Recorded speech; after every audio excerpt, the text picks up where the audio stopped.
மீனம் ராசியில பிறந்தவங்களுக்கு சனி பெயர்ச்சி பலன்கள் வாக்கிய பஞ்சாங்கத்தின்படி ஒரு வருஷத்துக்கு முன்னாடி ஒரு சனி பெயர்ச்சி நடந்திருக்கும் திருக்கணித அடிப்படையில. சில பேர் திருக்கணித அடிப்படையில நடக்கிற சனி பெயர்ச்சி தான் உண்மையான சனி பெயர்ச்சி நம்புவாங்க. சில பேர் வாக்கிய பஞ்சாங்கத்தை நம்புவாங்க. இப்ப வாக்கிய பஞ்சாங்கத்தின்படி 2026 மார்ச் மாசம் 6ஆம் தேதி சனி பெயர்ச்சி நடைபெற இருக்குது. கோயில்ல எந்த கோயில் எல்லாம் பெரும்பாலான கோயில் எல்லாம் இந்த வாக்கிய பஞ்சாங்க சனி பெயர்ச்சியை தான் எடுக்கிறாங்க. சனி பகவானுக்கு முக்கிய ஸ்தலமாக இருக்கக்கூடிய திருநள்ளாறு சனீஸ்வரர் கோயிலையும் இந்த வாக்கிய பஞ்சாங்க அடிப்படையில் 2026 மார்ச் மாதம் 6ஆம் தேதி சனி பெயர்ச்சி விழா எடுக்கிறாங்க. அதன் அடிப்படையில் இப்போ உங்களுக்கு மீனம் ராசியில் பிறந்த உங்களுக்கு சனி பெயர்ச்சி பலன்கள் பார்க்கலாம். மீனம் ராசியில் இருக்கக்கூடிய நட்சத்திரங்கள் பூரட்டாதி நட்சத்திரம் 4வது பாதம், உத்திரட்டாதி நட்சத்திரம் 4 பாதங்களும், ரேவதி நட்சத்திரம் 4 பாதங்களும் இருக்கு. கிரக அமைப்புகள் இப்போ ராசி கட்டத்தில் உங்களுக்கு இதுவரைக்கும் ராசிக்கு 12ஆம் இடத்துல ராகுவும் அதோடு சேர்ந்து சனியும் இருக்கு. சனியும் ராகுவும் ராசிக்கு 12ஆம் இடத்துல விரயஸ்தானத்துல இருக்குது. குரு பகவான் இது வரைக்கும் ராசிக்கு 4ஆம் இடத்துல குரு பகவான் இருக்குது. கேது 6ல இருக்கு.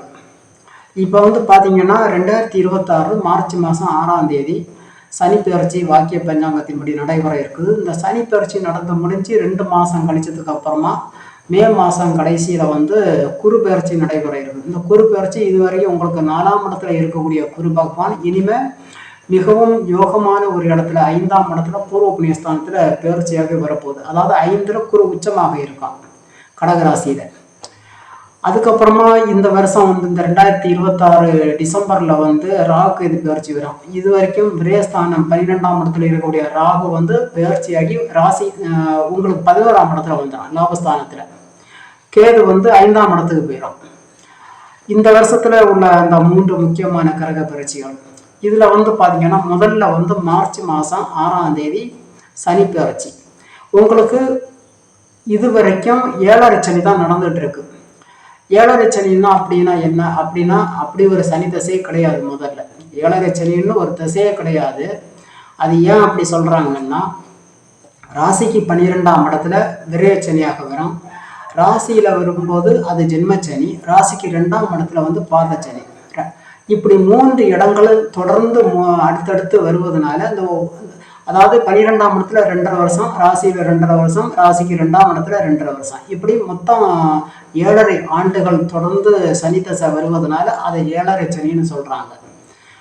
அடுத்து பார்த்தீங்கன்னா இந்த சனி பெயர்ச்சி மூலமா இப்போ ராசியில வரக்கூடிய சனியினால உங்களுக்கு என்ன மாதிரியான பலன்கள், இது நிறைய பிரச்சனைகளை கொடுக்குமா அப்படின்னு பார்த்தீங்கன்னா மொத்தத்திலே சனி தசை இப்போ அஷ்டம சனி வரும், அர்த்தாஷ்டம சனி வரும், கண்டச்சனி, இந்த 7.5 சனி, இப்படி நிறைய சனி தசை இருக்குது. இந்த சனி தசைகளில் மிகவும் கடுமையான சனி தசை அஷ்டம சனி தான். ராசிக்கு 8ஆம் இடத்துல சனி வரக்கூடிய காலம்தான் மிகவும் கடுமையானது, பயங்கரமானதா இருக்கான். அந்த இடத்துல சனி வரும்போது அந்த மனிதர் மறுபிறவி எடுத்து வர மாதிரியான ஒரு அமைப்பு, நிறைய கஷ்டங்கள், துன்பங்கள், பண பிரச்சனை, தொழில் பிரச்சனை எல்லாம் இருக்கும். ஆனா இப்போ அது ஏன் அப்படி வருது? 8ஆம் இடத்துல சனி வரும்போது மட்டும் ஒவ்வொருத்தருக்கும் நிறைய பிரச்சனைகள் ஏன் வருதுன்னா 12 ராசி கட்டங்கள். ராசி கட்டம்னு பார்த்தீங்கன்னா 12 ராசி கட்டங்கள். அந்த ராசி கட்டங்கள்ல 3 இடங்கள் மறைவுஸ்தானங்கள், 6, 8, 12 3 இடங்கள். இந்த 3 இடங்கள்ல 6ஆம் இடத்தை விடவும் 12ஆம் இடத்தை விடவும் 100% ஒரு இருள் நிறைந்த இடம் 8ஆம் இடம். 8ஆம் இடம் தான் மிகவும் துன்பங்கள் நிறைந்த, கஷ்டங்கள் நிறைந்த இடம். இப்போ உதாரணத்துக்கு சொல்லணும்னா ஒரு வீடு இருக்குது, நீங்க வசிக்கிற வீடு, வாழ்ற வீடு. அந்த வீட்டுல சாயந்தரம் 6 மணி ஆன உடனே லைட்டை போடுவாங்க.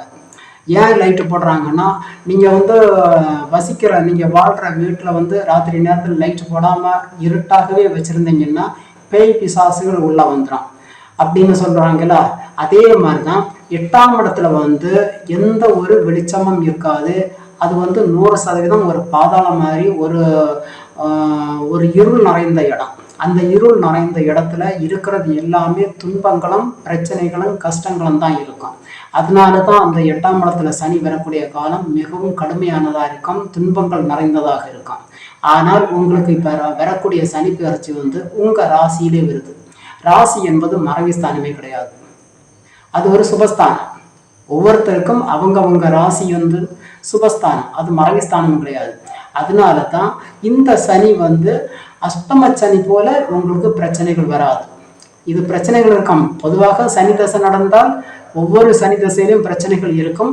ஆனால் இந்த ராசியில வரக்கூடிய சனியினால உங்களுக்கு நீங்க அதை கண்டு பயப்பட வேண்டிய அவசியமே கிடையாது. பிரச்சனைகள் இருக்கும். என்னென்ன பிரச்சனைகள், அதில் எப்படி கவனமாக இருந்தீங்கன்னா கண்டிப்பாக இந்த ஜென்ம சனியிலிருந்து உங்களை நீங்கள் பாதுகாக்க முடியும்.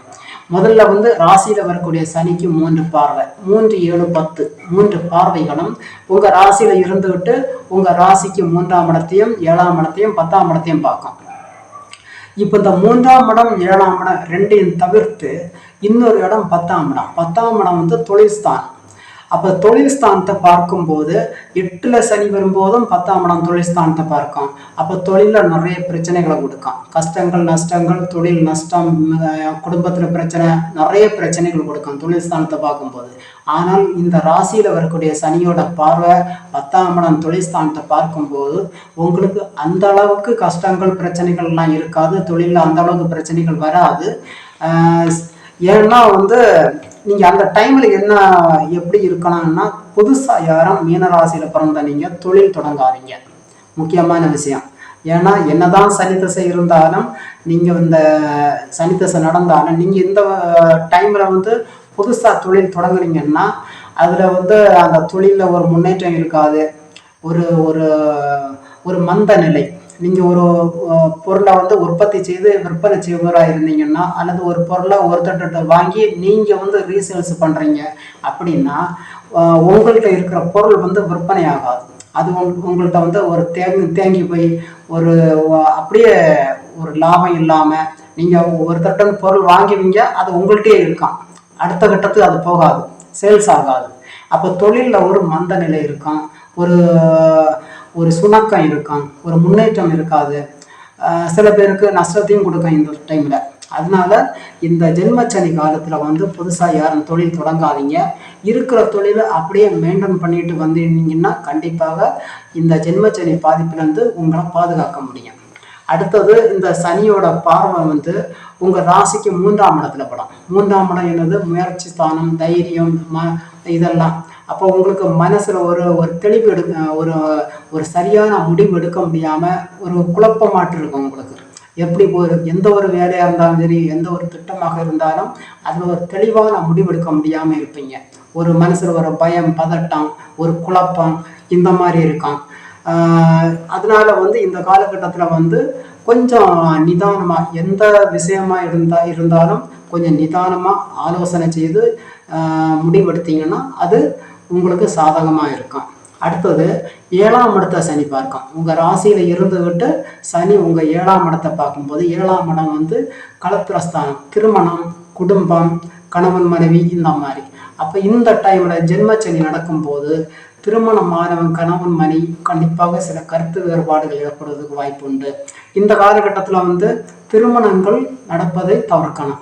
அதாவது சுப நிகழ்ச்சிகள், கல்யாண விஷயங்கள் எல்லாம் இந்த காலகட்டத்தில் ஜென்மச்சனி நடக்கிற காலகட்டத்தில் நீங்கள் அதை தவிர்த்தீங்கன்னா உங்களுக்கு அது நல்லா இருக்கும். ஜென்மச்சனி நடக்கும்போது திருமணங்கள்லாம் பண்ணக்கூடாது. என்னதான் உங்களுக்கு வந்து பார்த்தீங்கன்னா இந்த மார்ச் மாதம் சனி பயிற்சி நடந்ததுக்கு அப்புறமா குரு பயிற்சி நடைபெற இருக்குது மே மாதத்தில். இது வரைக்கும் 4ஆம் இடத்துல இருக்கக்கூடிய குரு வந்து 5ஆம் இடத்துல நல்ல யோகமான அமைப்பில் தான் வருது. என்னதான் குரு பகவான் 5ல் யோகமான அமைப்பில் வந்தாலும் கூட சனி தசை நடக்கும்போது சுப நிகழ்ச்சிகள் நீங்கள் எடுக்காமல் இருந்தால் ரொம்ப நல்லா இருக்கும். அப்படி எடுத்தீங்கன்னா அதில் ஏதாவது பிரச்சனைகள் பிற்காலத்தில் வரும். அப்போ சுப நிகழ்ச்சிகள் எடுக்காமல் சொந்தமாக ஒரு தொழில் இந்த காலகட்டத்தில் தொடங்காமல் இருக்கிற ஒரு தொழிலை விட்டு இன்னொரு தொழில் பார்க்கலாம், தேடலாம் அப்படின்னு பார்த்தீங்கன்னா இருக்கிற தொழிலும் கையை விட்டு போயிடும். புதுசாகவும் தொழில் உங்களுக்கு பிடிச்ச மாதிரி ஒரு தொழில் உங்களுக்கு ஒரு வேலை வாய்ப்பு அமையாது. அப்போ என்ன வேலையில் இருக்கிறீங்க, என்ன தொழில் செஞ்சுட்டு இருக்கீங்கன்னா அதை அப்படியே மெயின்டைன் பண்ணிட்டு போனீங்கன்னா கண்டிப்பாக இந்த ஜென்மச்சனியிலேருந்து உங்களை பாதுகாக்க முடியும். கவனமாக இருக்க வேண்டிய விஷயங்கள் என்னன்னா, வண்டி வாகனங்களில் பயணிக்கும் போது கவனமாக இருங்க. விபத்துகள் ஏற்படுவதற்கு வாய்ப்புகள் உண்டு. பண விவகாரங்களில் யாருக்கும் இந்த காலகட்டத்தில் வந்து பணம் கடன் கொடுக்காதீங்க, நீங்களும் கடன் வாங்காதீங்க. ஒருவேளை நீங்கள் யாருக்கா கடன் கொடுத்தீங்கன்னா உங்களுக்கு அந்த கொடுத்த பணம் திருப்பி வராது. அது ரொம்ப வருஷமாக தாமதமாகி உங்களுக்கு வர வேண்டிய பணம் வராமல் கூட போகலாம். யாருக்கும் ஜாமீன் கையெழுத்து, சாட்சி கையெழுத்தெல்லாம் போட்டு கொடுக்காதீங்க. இந்த ஜென்மச்சனி நடக்கும்போது அது உங்களுக்கே பிரச்சனையாக கடைசியில் வந்துடும். நீங்கள் ஒருத்தருக்கு இறக்கப்பட்டு அல்லது ரொம்ப உதவி செய்கிற ஒரு மனப்பான்மையில யாருக்காவது ஏதாவது உதவி செஞ்சீங்கன்னா அதுவே உங்களுக்கு வினையாக மாறும். அதனால உதவி செய்கிறது கூட கொஞ்சம் நிதானமாக யோசித்து அதில் செயல்படுவது நல்லது. அடுத்தது சொத்து வாங்குறது, விற்கிறது, இந்த மாதிரி விவகாரங்களில் கொஞ்சம் கவனமாக இருங்க. ஏன்னா வில்லங்கம் இருக்கும் அதில்.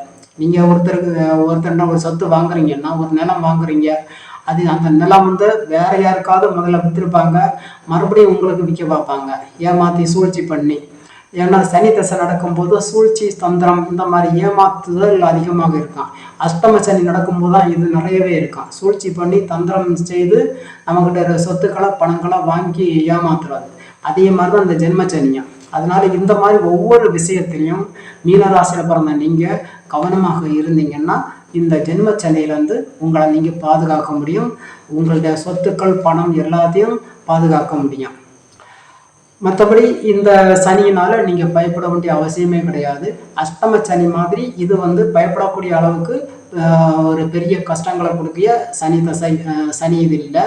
நீங்கள் சில விஷயங்கள்லாம் இப்போ நான் சொன்ன இந்த விவகாரங்களில் கவனமாக இருந்தீங்கன்னா இந்த சனி பயிற்சியிலேருந்து, இந்த ஜென்மச்சனியிலிருந்து உங்களை பாதுகாக்க முடியும்.